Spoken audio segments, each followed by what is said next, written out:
Welcome to the College Knowledge Podcast, sponsored by the College Planning Network and Paradigm Financial Group. Whether you're searching for that right fit college, applying to college, or figuring out how you're going to afford it all, you're in the right place. You'll hear from deans, admissions counselors, student athletes, and scholars from esteemed universities and colleges around the country. We'll dig deep to uncover their insight and unique experiences. So whether you're a student gearing up for college or a parent with college-bound kids, sit back, relax, and listen. Like you, we have lots of questions. Our guests have the answers, and we're excited to share them with you. Let's get started. We want to help. Send your questions to info@collegeknowledge.net. These can be about college, finances, careers, and anything else you have questions on. Hello, everyone, and welcome back to another episode of College Knowledge. I am your host today, Mr. Joe Kerins, proudly the most credentialed college financial planner in the country. I have a very exciting episode for all of you parents out there and high school students. And I'm going to start off with a good did you know? So Niall is behind the desk. Hello. Niall, did you know that in 2023, there were 1.9 million SAT tests taken? Wow. Right. But did you know that the average test score was a 1028, which is down from 2018 high of a 1068. So if you didn't think the pandemic had some impact on these scores dropping, well, the numbers are right in front of you and numbers don't lie. So if you didn't know that some of the test scores are dropping, now you know. And talking about the SAT, we have a great episode today. That is what we're going to be talking about, from the changes that have happened in just this past year, addressing some of the new, I think, digital side of things. But we have a returning guest. We had a great guest in the past, David Blobaum, the director of outreach of the National Test Prep Association. He is back to break down the new SAT again. David, always good to see you, sir, and thanks for coming back. Thanks for having me. So obviously, since we've last spoken, you know, the digital piece was on the horizon. It wasn't, I don't think, officially put into place. And I know we had an interesting conversation about, you know, is it easier? You know, are they just making it easier? And then, you know, I kind of look at now this test score that I didn't know about, right? And I just looked that up for today's episode, doing some research. And now I kind of look at it and say, well, is there a reason behind it becoming easier because the test scores are lower? Like, I don't know. But I was pretty surprised to see. I mean, 2022's average test score, it seems to be, it was a 1050. So a significant drop this year. So I guess the first question from our little did you know, and I know you're going to be dropping all these did you knows on me today. Usually I'm the one that drops them on Dave. I know I'm going to be sitting in class and taking notes today. But I guess one of the first questions is, why do you think that potential drop? Are you seeing anything that, you know, I can't read between the lines here, but this is your area of expertise on why there might be such a drop in test scores? Well, you nailed it with the pandemic. Okay. So all standardized test scores are down. Yeah. The ACT as well. It's at a 30-year low. Wow. It went from like a 20.6. Now it's down to a 19.5. So it's not just the SAT. It's not just the ACT. It's also NAEP scores, which is the nation's report card, essentially. And students absolutely have not recovered from the pandemic. And unfortunately for this generation of kids, it's really going to stick with them because they lost out on a lot of reading and a lot of mathematics. And especially with mathematics, it's cumulative that you have to build on that knowledge. And schools never went back to make sure that kids actually had that good foundation. So we're seeing it in the numbers, and I tutor students almost every day. And I see it as well, that just on average, these kids, they're really struggling more than they ever have. Yeah. So to, address that right off the bat, you know, what are you seeing for the kids that are doing well? Is it tutoring? Is it parent involvement? Is it not letting the summers get by? What are you seeing some success stories? What are you seeing some families doing that aren't letting that 2-year, I don't want to call it a hiatus, but that shift to virtual learning and maybe not as much of a human touch point? What are you seeing successful students doing? Is there any real key indicator or something that's happening in the household or the extra work? What are you seeing that's working right now? So actually, I mean, you essentially nailed it, right? So it really is family effects that make the greatest impact on students' academic success. And you also nailed it with mentioning the summer. Yeah. So this is according to Malcolm Gladwell's data. He shows that the largest differentiator of academic success in the long run is actually how you use summers. Okay. Which is kind of mind-blowing. Sure. That he studied the kids of the wealthiest kids and the kids of the least wealthy. And they actually started out about equal in the beginning of first grade. But by just the end of fifth grade, about 88% of the gap that was developing between the wealthiest and least wealthy was because of summers. 88% of the gap was explained by how they were using summers. That the wealthy, their kids, and the least wealthy kids, they were increasing about the same rate during the school year. Yeah. And then it's just that the kids of the least wealthy, they basically stayed stagnant or declined over summer. Yeah. The kids of the wealthy, they just kept improving. And so that was only accentuated by COVID and by the lockdowns when, really all of the private schools, they went back to in-person. And the wealthy public schools, they were pressured by parents, again, to go back in person. Really the hardest hit kids were those kids who went to the least well-resourced schools. Some of them were out of school for just about 2 years. So they suffered the most for sure. Yeah. And I mean, again, in all the different research that is out there on the SATs, you obviously see, that there is a breakdown based on like family's income and you see success. But I think that also nails it. Now, is it just that, is there something that it's okay, people that have money are spending money on it, or is there something else that potentially correlates there? And I'm not trying to say, oh, the rich are better, but is there also potentially that hey, if you make more money, you probably have a strong work ethic and you may just pass that along and kind of, push that on your kids. Like, this is how you get things done. It's hard work.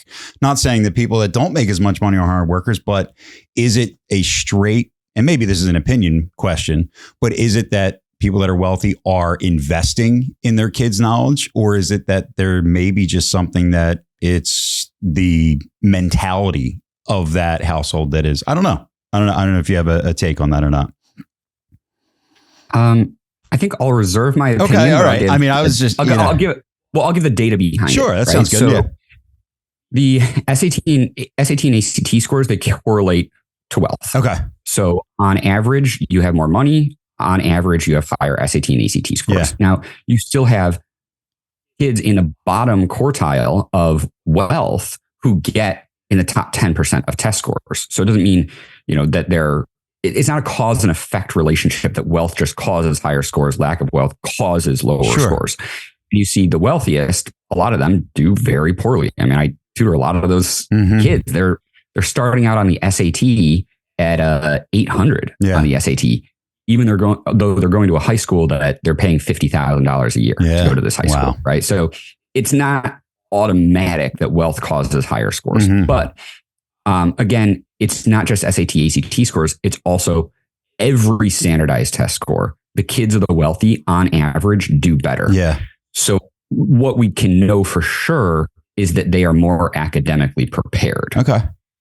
And so that's, indisputable that these test scores are measuring academic preparedness, and the kids of the wealthy tend to, on average, be more academically prepared. So, and I want to just break this down because maybe I'm looking at the same numbers, but I also know statistics. We have been really getting into critical thinking and, hey, what numbers are put out. So let me, and because I want to also touch on what you just mentioned about the wealth. Like, what is that wealth?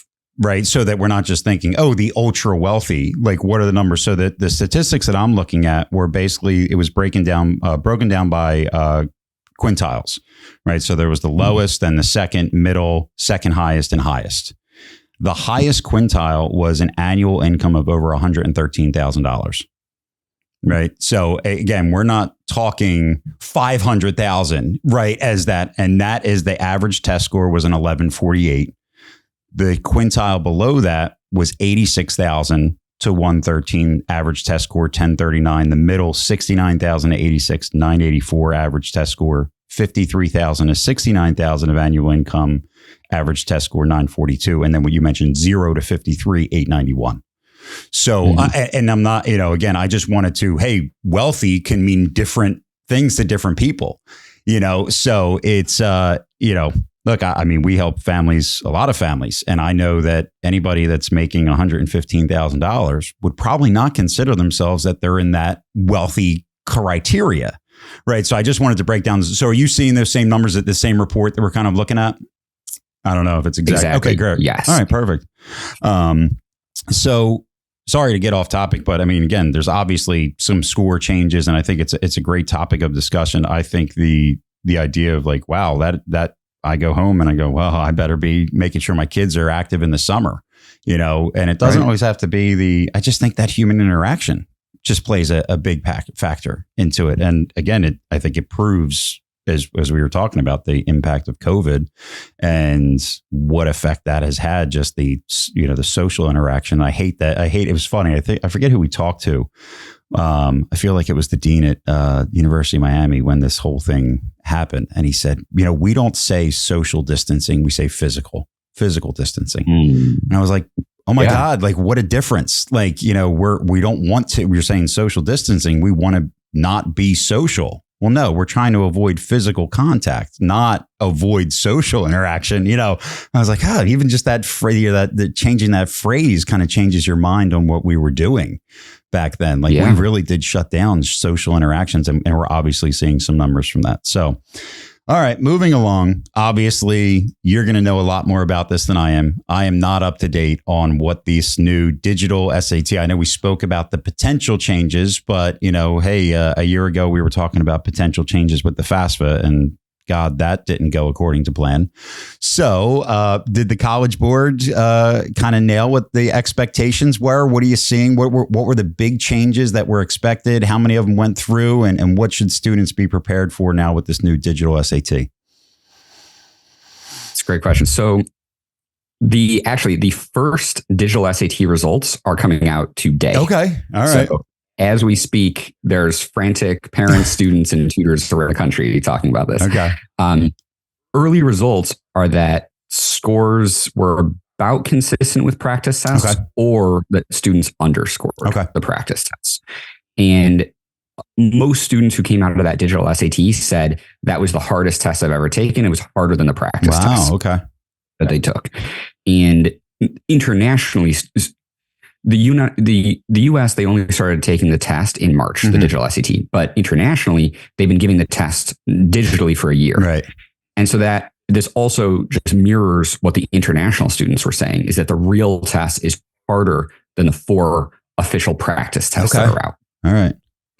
So I don't think we're going to see an increase in scores, at least from what I'm seeing. Yeah. It looks like the questions were very hard, especially on the math section. Wow. All right. Now, I mean, the takeaway for parents is the content tested is mostly the same. It's mostly the same grammar, mostly the same, really detailed critical reading, although there aren't long reading passages anymore. And the math, again, overall test the same thing. The main difference is how students need to practice the content. So it is a digital exam. So students should do all their practice on a computer, unfortunately. And they also need to be aware of the biggest change to the math section, which is that all students now have access to an on-screen digital graphing calculator. Okay. Now, this graphing calculator is called Desmos. It's more powerful and more useful than the physical graphing calculator you could even bring in. Okay. So students really need to practice with that Desmos calculator a lot, because its capabilities are just unbelievably advanced. Okay. All right. So, I mean, it's a tool that obviously can help with your score, but if you don't know how to use the tool, you might be struggling a little bit. Is that fair to say there? Absolutely fair. Yeah. All right. I know that I believe one of the big changes that we were talking about was the reading side of things, and that, it was going to go from paragraph to shorter sentences, and then like kind of a comprehension, more of a shorter reading piece. So did that take effect? What are you seeing from that side of it, on the reading side? Yes. So on average, the passages went from 750 words with 10 to 11 questions on those 750 word passages to on average 75 word passages. So a tenth is long, but then only one question per passage. Okay. But those short passages, man, they are hard. Okay. So, I mean, just for myself personally, if I read the 750 word passage, I never had to reread it. With these short passages, sometimes I need to reread the passage 2, sometimes 3 times because the level of analysis and understanding that you need to glean from those 75 words is just an order of magnitude higher level. Okay. So you don't need to hold a long main idea in your mind, but you need to read much more critically and carefully. Interesting. Okay. And just kind of going back, you were talking about the international is there for this year.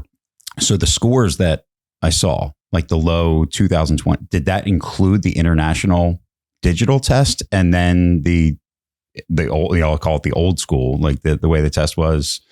So is that kind of a combination of it? Could that be a reason? Like, are we seeing those international digital scores being lower? I mean, I don't know.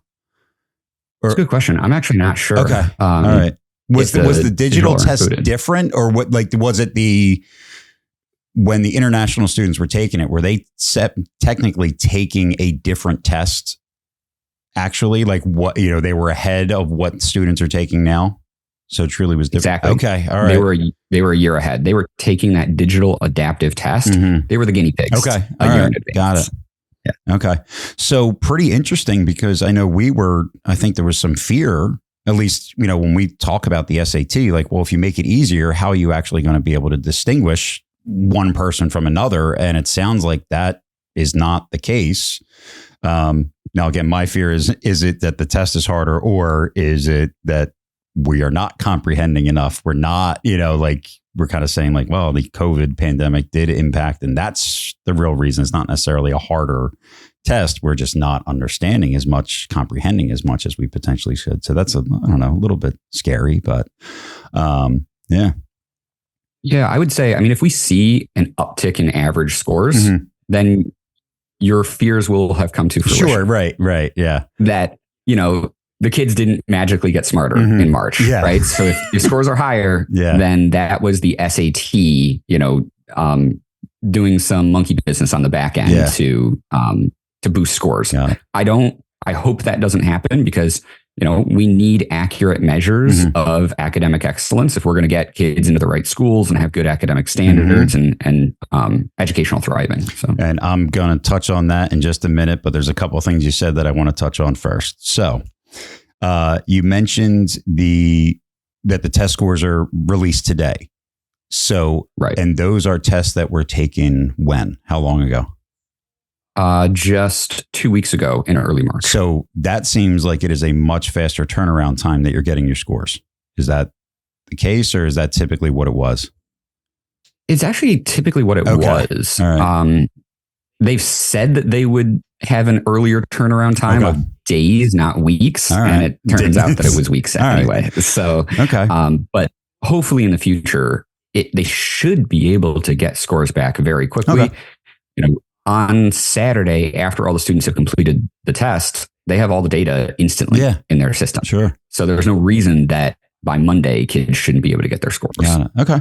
Well, I hope so. But, again, I've seen a lot of deadlines dealing with the Department of Education and FAFSA not being hit. So, who knows if it's just the government. Sometimes I guess that is hard to correlate. And when you have a new system, it's not always, there's, again, a few guinea pigs before all the kinks get worked out. A couple other things you mentioned. One, this calculator, but two, also, you said that there was 3 practice tests. So the 3 is that something that is free? Is it something that you only get through an organization like yourself? You kind of mentioned that like it was common knowledge. What exactly was that 3 practice test that you mentioned? Yes. And actually, I should update that. I'm so used to saying that. But so actually, there used to be 4. Okay. For the last year, there's been 4 official practice tests.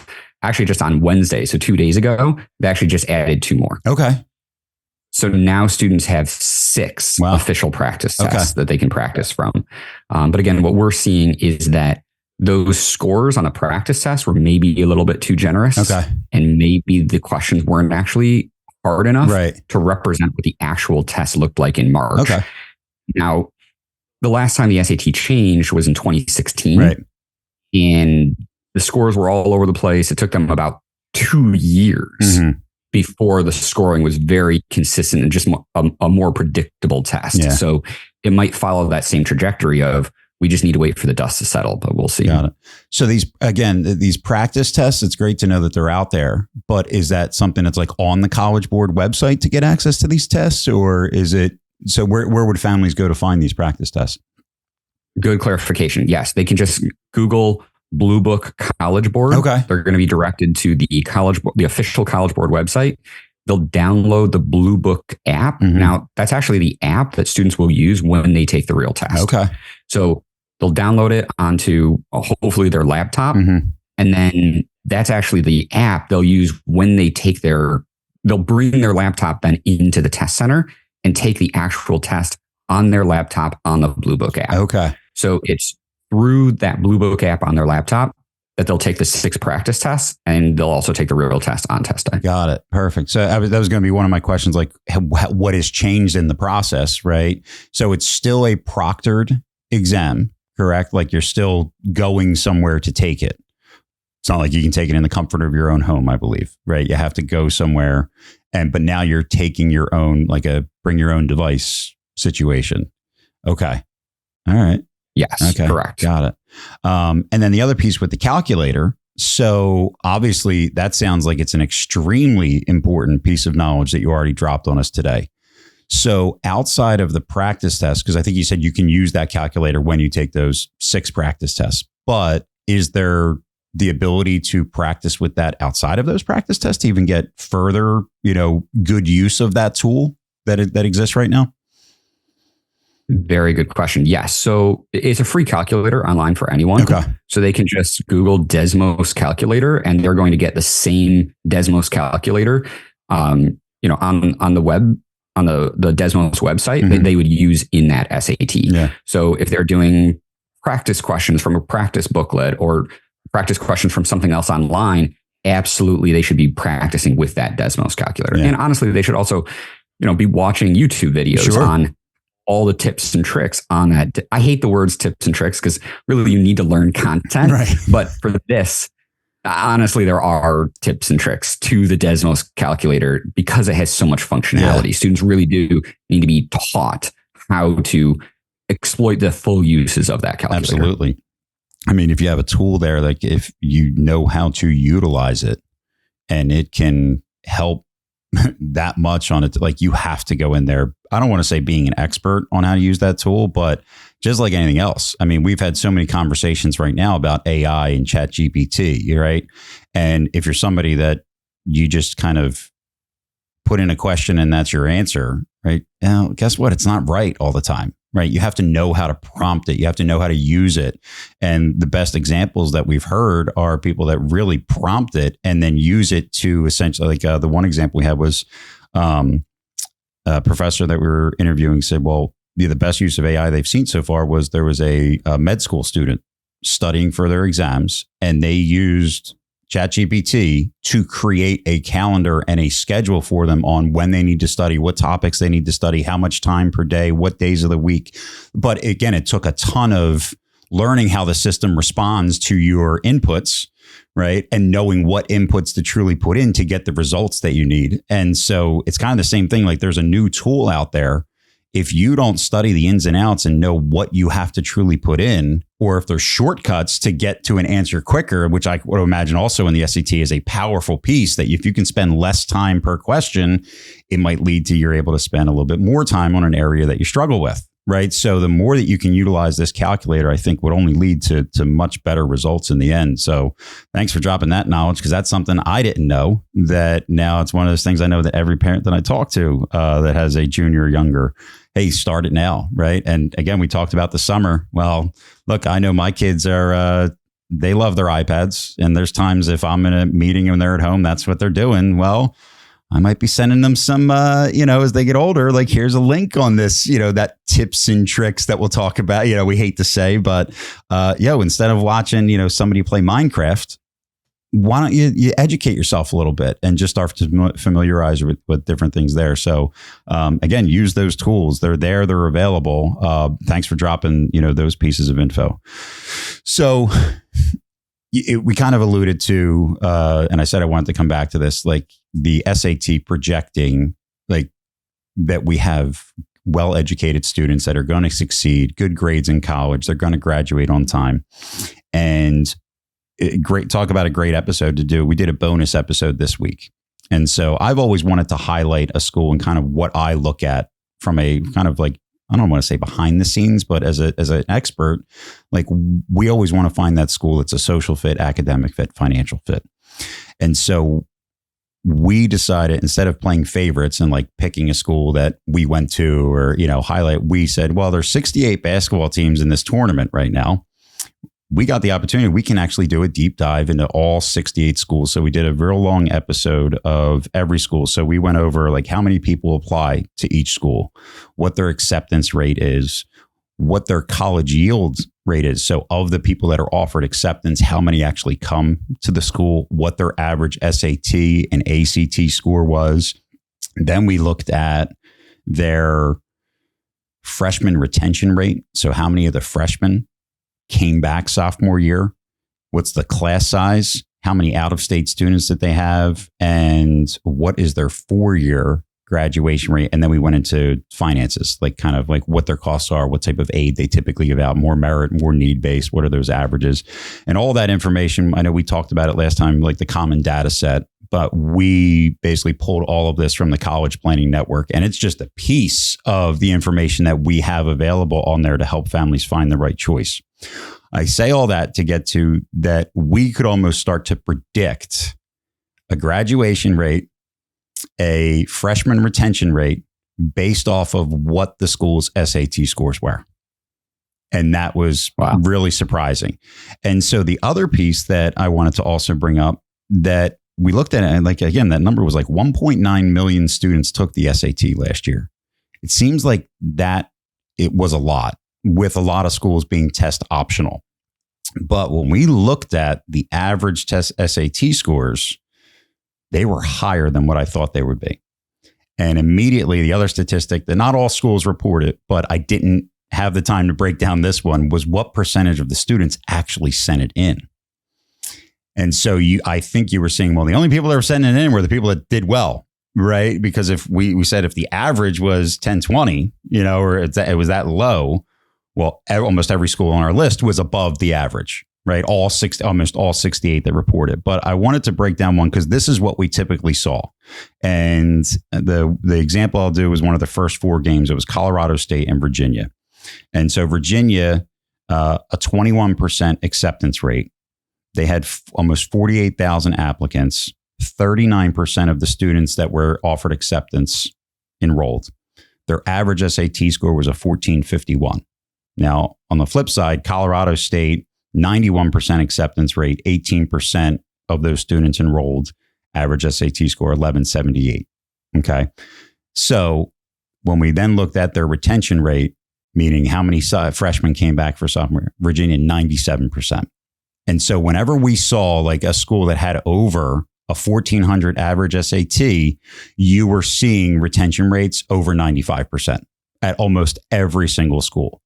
Colorado State, 86%, right? So a lower SAT, more people didn't come back.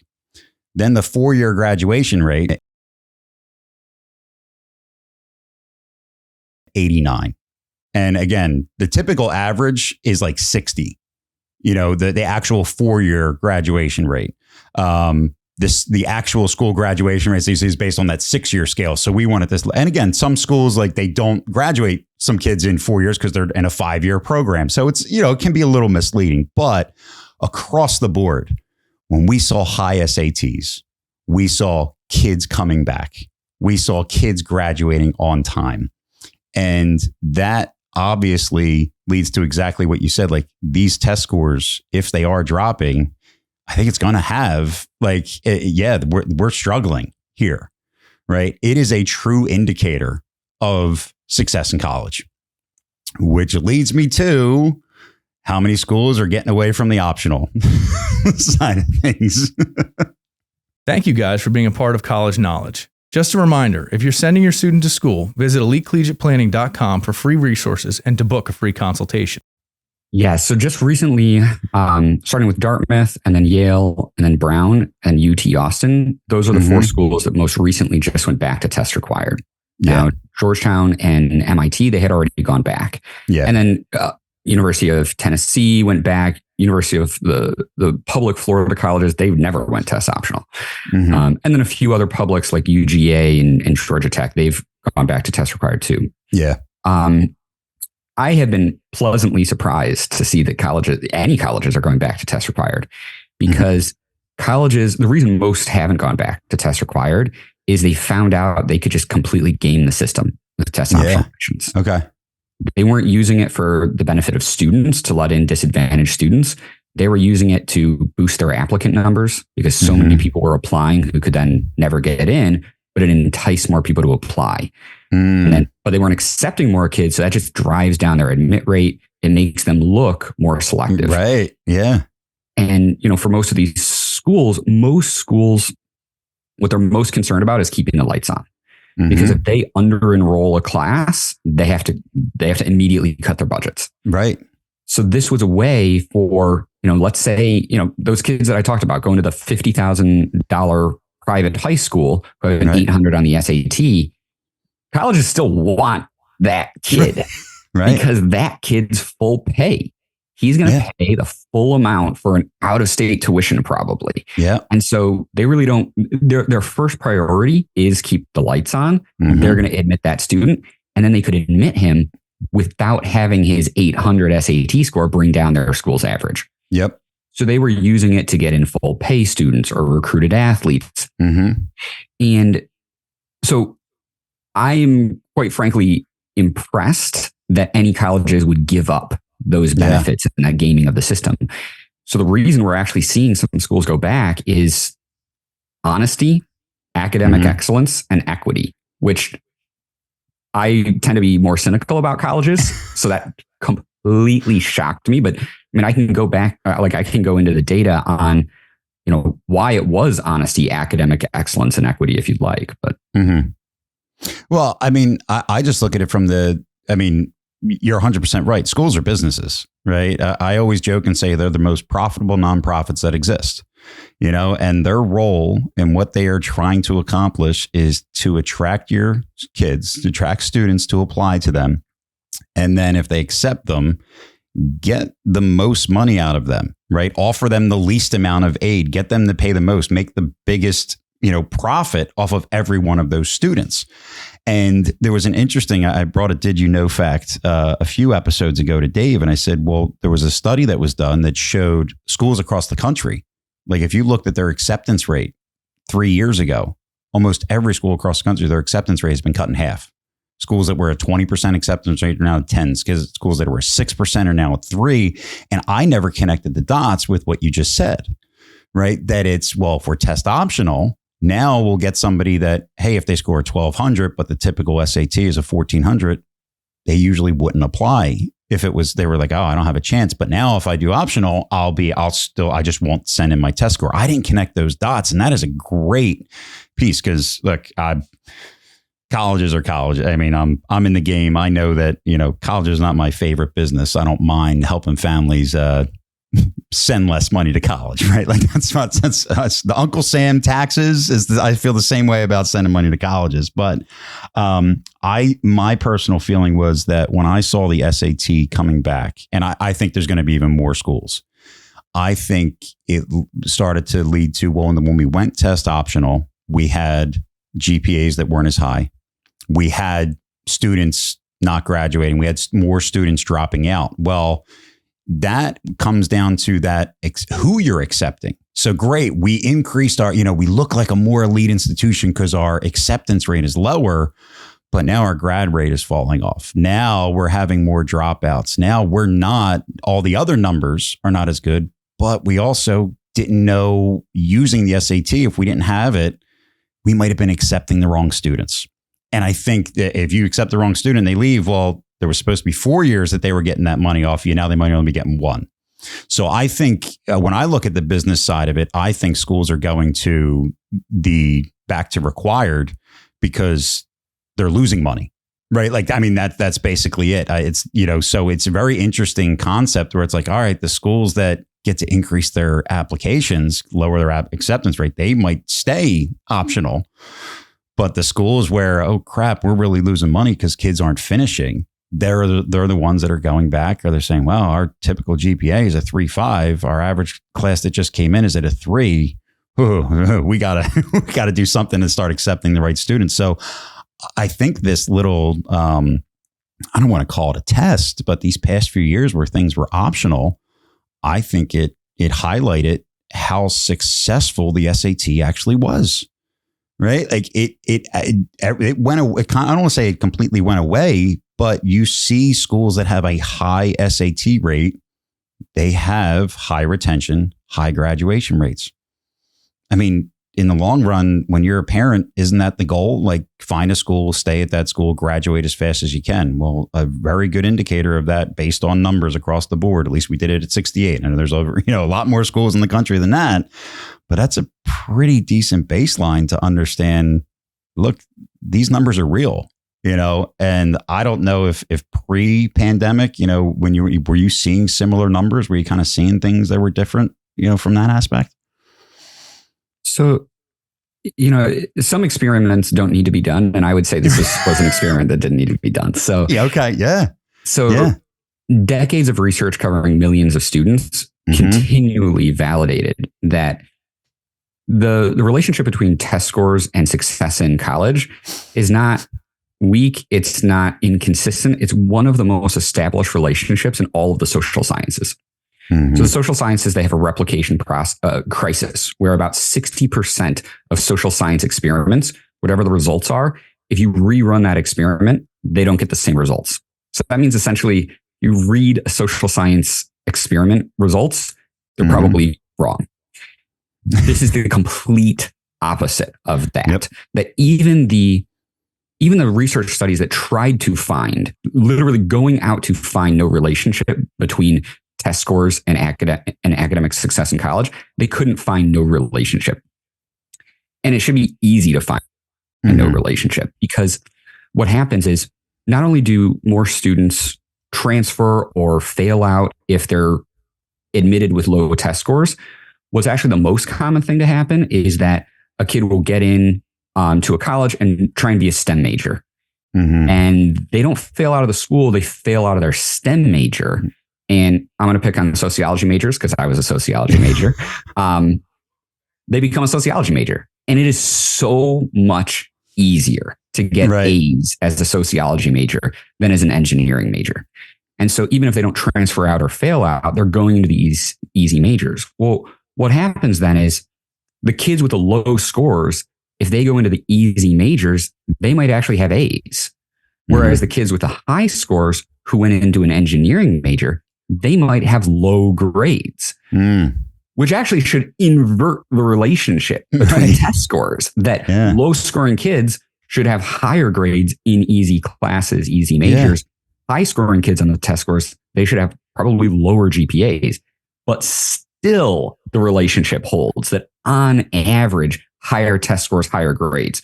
Yeah. So, and then especially once you start controlling for major and all these other factors, the relationship is just incredibly strong between test scores and average success in college. And it's becoming stronger as compared to grades, because grade inflation has just increased. Yeah. So while we're at a 30-year low of standardized test scores, we're at the highest percentage of A averages in high school in U.S. history. So in 2022, the last time this data was available, this is from the UCLA's Higher Education Research Institute. Yeah. They've been running a freshman survey since 1966. Okay. 1966, it was 21.8% of students had an A average. So only about 1 in 5 have an A average. Now, 2022, it was 80.6% of students had an A average. So we went from 20% having an A average to only 20% not having an A average. Yeah. So when everyone has an A average, how do you differentiate between students? What does an A mean? That's why the test score, if anything, has become more important, because you need a test score attached to a GPA to validate what does that GPA even mean. Absolutely. So, I mean, UT Austin found the largest effect that we've seen so far. They found that students who submitted test scores on average had a 0.86 higher GPA. That's like a letter grade and a half higher GPA. That's a huge difference between students. And to your point, if you're doing better, you're more likely to stay at the school and not drop out, not transfer majors. So, so I guess that, I would ask, why is it, right? Has the course selection or teachers giving, has the school, the education system, right? And it's not just the SAT, by the way, that we've seen, standardized tests falling, right? It's across the board. You mentioned the ACT, but it also goes to, Pennsylvania. You have like the Keystone exams, like you have all these standardized tests that are done. They're all lower. So if those test scores are lower, but we are having more A students, is that something to do with just the education system giving out A's easier? Is it like, I remember when I went to private school, like an A was a 95, whereas if you went to public school, an A was a 90, right? And I remember like, oh my God, like what's the difference there? So is it kind of just the changing of what gives an A? Is that basically where that major shift has happened? It's not necessarily that people have gotten smarter. It's that the criteria of what an A has become easier. Is that the main kind of takeaway from those numbers you pointed out? That is, you nailed it 100%. Okay. All right. It's just a changing criteria. Yeah. And I guess that was going to be my fear, that hopefully with what you mentioned earlier, but like that was going to be my fear with the SAT, that it was the same thing. Like the criteria, how hard the test was, well, all it's going to do is inflate good scores. And now you have a GPA that's not strong. You have an SAT that is like, you have now, who do you accept, right? How do you truly know? So I was very glad to hear when we started this that students are saying that it's a hard test and we'll see what scores are like. Now, I hope that it's a hard test because it's a hard test and not just because, again, those A students are saying, well, all my other tests are cake. It's cool. And then this is actually the real first test I've taken. I hope that's not the case. But yeah, I mean, wonderful, interesting takeaways. The other piece that I was going to ask on this digital piece was, were there any other major changes that happened? Was there anything with a time perspective that changed with the digital test? Yes. So it's a shorter test. So instead of 3 hours, it's now 2 hours and 14 minutes. So 46 minutes shorter. That's a big difference. Yeah. And it's also adaptive. So all students will get the same initial verbal section. It'll have hard, medium, easy questions on the first section. If you do well, they'll say, well, we're not going to give the student more easy questions that they're just going to get right. We're only going to give them hard and medium. Really? Okay. So that's how they can cut down the time. Just stop giving that student pointless questions for them to do. Got it. Okay. On the flip side, if you don't do very well on the first section, the test says, hey, why keep giving the student hard questions that they're just going to get wrong? Yeah. So then your next section is only going to be medium and easy questions. Okay. And it repeats itself for the math. Standardized first section, hard if you do well, easy if you don't do well. It's also a better but more misleading test experience for students because there's a lot of students who are, it tricks kids when they're trying to decide between the SAT and the ACT. Okay. Because let's say you take the average student getting a 19.5 on the ACT. Yeah. They take the ACT, they're going to feel destroyed because they're going to miss about 30 out of the 60 math questions. They're not going to feel great. Well, if they take the SAT, they're going to get a first math section that feels hard.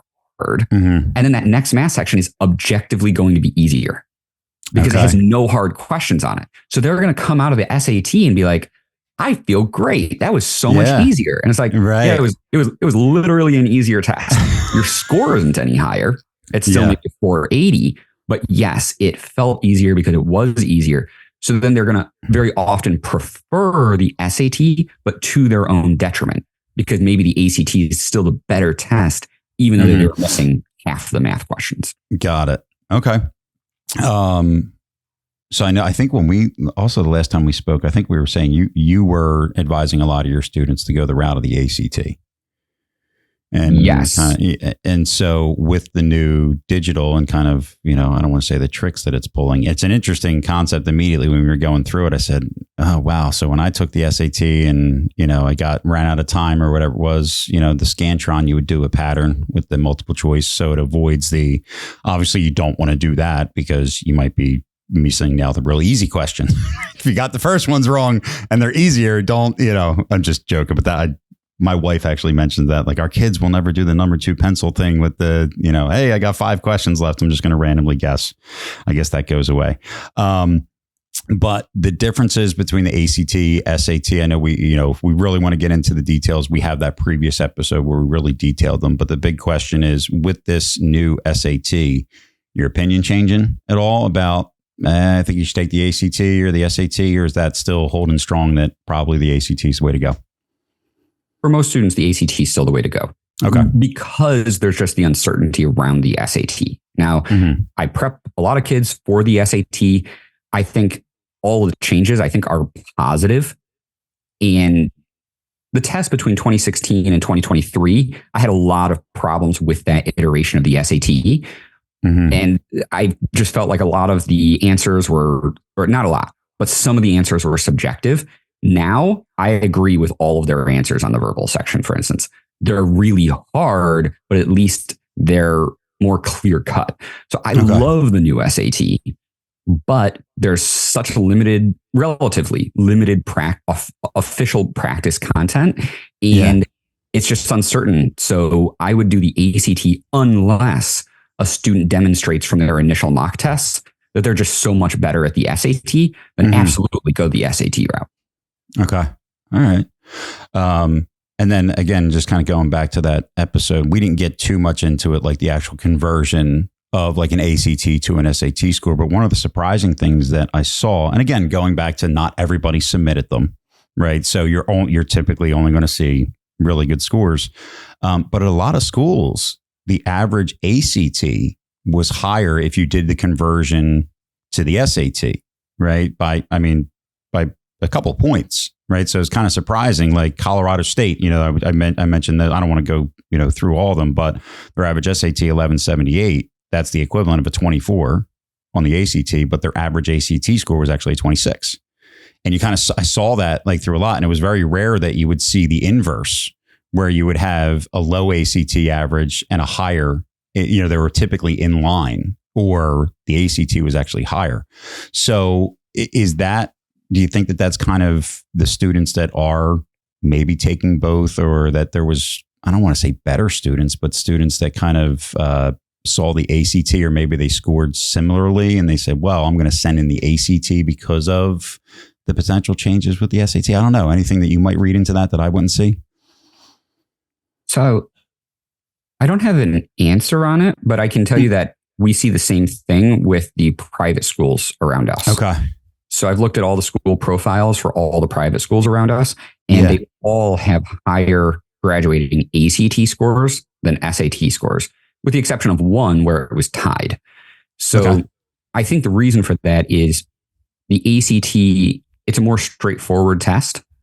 They rush you more, but it's more straightforward. So if you put in the time to learn the content, it's easier to go up on the ACT. And that was true and remains true. Yeah. So kind of circling back to a lot of our discussion today, again, the ability to kind of predict, good outcomes, right? Good students, good GPAs, not dropping out, things like that. How much of the SAT does it essentially equate your ability to comprehend, to like learn, and not necessarily your knowledge of a certain subject matter? Because I think that, we, again, through all the interviews we have, the great professors that we talk to, and the great, head of programs, they're all about making sure that the students know how to learn, that they know how to adapt, because that's what's truly going to make a difference in the work environment. passing a test and knowing that specific, class criteria and knowing how to pass the test is not going to lead to being successful in the workforce. It's the ability to know how to learn, to know how to critically think, to overcome obstacles, problem solving. How much of the SAT is actually kind of, I don't want to say grading, but identifying that this is someone that has those characteristics? Is that what sticks out more when you see a high score, that it's actually someone that has learned how to learn and comprehend something that's being put in front of them? Is it kind of that, or is it more subject matter? It's more subject matter. So, okay. I mean, IQ is always going to play a role, because if you have a very high IQ, you can do more with less. So you can take fundamental concepts and then apply them to higher level questions just by really innovating on the test itself. Got it. But both of the tests are designed not to be aptitude tests. They're designed to be achievement tests. Got it. So, at least theoretically, as long as you learn all the content, you can get all the questions right. In practice, IQ's still going to help. And at a certain level, the hardest reading questions and the hardest math questions are so hard that, you really need to have probably high aptitude and high achievement to get those very hardest questions correct. Okay. Couple other ones I wanted to make sure I hit on. So when we talked about these practice tests that you can take, the Blue Book practice test, when you take a practice test, what do you end up seeing as a result? Like, do you actually see a breakdown of where you're struggling? Like, where you kind of because I look at it and say, well, if you want to do well on a standardized test like this, and you can take a practice test. I'm not a tutor. I'm not an expert in this area, but my logic would say you take the test and you see where are you struggling the most, and that's where you're going to spend your most time. Does a practice test actually give you those results to kind of show you, hey, this is where your time should be spent if you're going to be prepping for this? Exactly. It absolutely does. Okay. So you'll get whether you're doing the SAT or ACT practice test, you'll get the whole test back that you took. You'll be able to see all the questions you got wrong and see the type of question that you got wrong. All right. So, I mean, for the verbal section, honestly, by far the best thing that students can do is just read a lot. Yeah. That's what I would say they should spend their summers doing. If you read a lot, you're going to crush it on the reading sections of the SAT and ACT and every other standardized test. For the grammar, you actually need to learn the grammar content. For the math, you actually have to learn the math content. Okay. Got it. We've talked a lot today. You're dropping all types of knowledge on me. From a, future outlook, I mean, I think there's going to be more schools that report it or are going to require it. So I think that there's, I saw a social media post and then kind of an article about a parent who was upset that certain schools are now being required. He's like, well, for 3 years, my son thought he didn't have to take this test. Now, all of a sudden, they've changed the whole process. I've always been of the mindset, even if it's optional, you still take it, because the ability to get more merit, to look more attractive to a school can lead to more merit, to lead to a better chance of being accepted. I know we quoted the stats that of students who accept or send in an SAT, more likely to be accepted, across the board, elite institution or not, that was a big factor.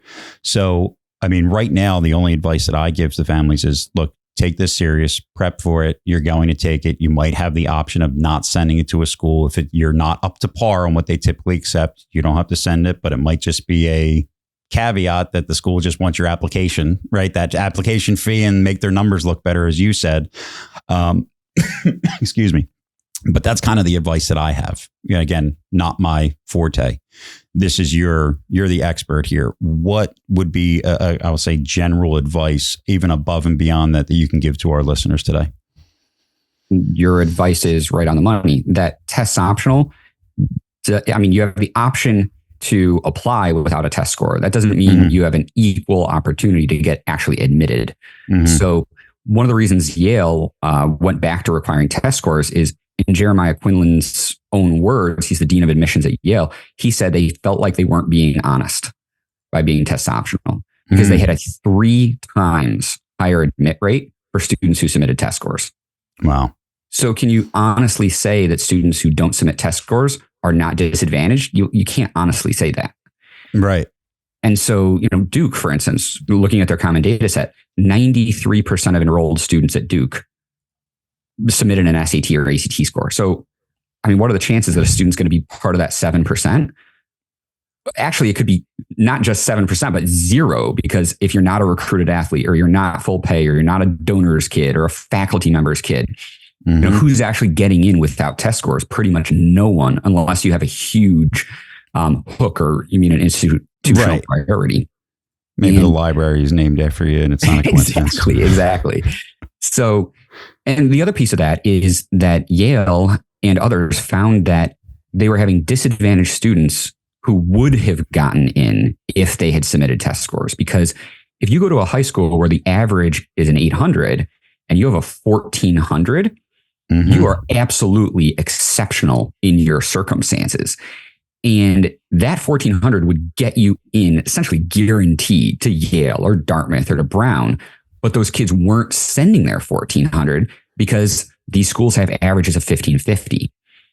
And so really that 1400 is equivalent to a 1570 from a well-resourced student. Yeah. But what they found is that disadvantaged students were even more conservative on when to submit scores. So while a 1400 would have gotten them in, these kids weren't sending in 1500s. Well, wow. A 1500 for them, they're in, they're roll out the red carpet for them. They're going for free to a top college. Yeah. So they just found that it was more equitable, it was more honest, and it preserved the academic excellence at their institutions by going back to test required admissions. Yeah. So I hope that other schools will do the same. But again, they would have to actually be doing so to do the right thing, which I hope they do. Yeah. I just pulled up because, again, Duke and Yale, they're both in the tournament. So I got to go to my stats here just to drop some. You're dropping knowledge left and right. I'm going to try and seem educated too.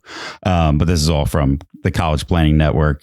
Duke, you nailed it. It is 93% submitted a test, an ACT or SAT, and it was actually split like almost evenly. That half did the SAT, half did the ACT. The average ACT was a 34. The average SAT was a 1510. Yeah. At Yale, average ACT 34, average SAT 1515. That's the average numbers, right? So you're hitting the nail on the head. Like that's the average, right? I mean, the highest 75th percentile was a 1560 at Duke. So if you've got over a 1500, you're well above the average in that scenario, and you're not sending it. That's crazy, right? So you have those well-deserving students, and then you talk about both of those schools that you might be, essentially afraid. And this is where, my area comes in on the financial side. And you say, well, look, the reality is both of these schools will meet 100% of your financial need. They're not big on the merit side, right? Everybody, again, really high SAT scores is the average. Everybody that gets in is deserving of that. But if you can get a 1500 and you can get into Yale, right? Well, number one, they're going to say, well, look at your finances. If we think based on your income, your assets, you can only afford 30 grand. Well, we're going to tell you to pay 30 grand. We'll make up the difference. Duke is the same thing, but I guarantee that there's going to be other private schools or other state schools that are going to say, wait, you're a 1500? Yeah, we need you. We want you. Here's some money that we're not giving other students as well. So again, it's all about desire, that how much does the school want you? And if you can put in the work, put in the research, do well on the SAT, it only increases your chances to make college more affordable, to get accepted to schools. And again, even if you're not in a great financial standpoint, you got to ignore that sticker price, because some of these elite schools, they can be cheaper than an in-state state school. And that's one of those myths in the areas that I like to help people. But what you're doing is fantastic. Thank you so much for being on the show today. Where can everybody find you, by the way? Because I know that there's definitely going to be listeners that are saying, well, if I'm going to, do this right, I got to reach out to David, because he's got the know-with-all to do it. So where can our listeners find you, David? Yes. So they can head to nationaltestprep.org. We have a curated list of some of the most specialized and experienced tutors in the country. So that's the best place to find anyone from our network. And they can also use the contact form and find me directly if they'd like. Thank you so much. David, any last words before we sign off today? Anything that you wanted to touch on that our conversation didn't lead to? Anything else that I didn't ask that I should have? Oh, you have asked everything. But the one thing I'd like to add is that these SAT and ACT tests, they're not testing anything secret. There's no secret knowledge that anyone needs. We live in a golden age of information. All students can get access to this information and to the knowledge and build these skills. Doing that's going to help them do better on the SAT and ACT. But these are also fundamental skills that will help students do better in high school, in college, and in life. So it's not just for the wealthy. It's for everyone. Everyone can do better on these exams if they put in the time. And do it in the summer, people. Yes. Big that's a stat. One last one before I go, because I know, because you just touched on it. We mentioned where people can do a practice SAT. Where could they potentially find the practice ACT? Good question. Also on the official website of the ACT. So they can go to act.org or just more directly, just Google official practice ACT, and then it's going to come up a link to it. They should print it out because the ACT is still a paper test. Print it out, take the test, and then use the official SAT and ACT concordance table to compare which one they did better on. Fantastic.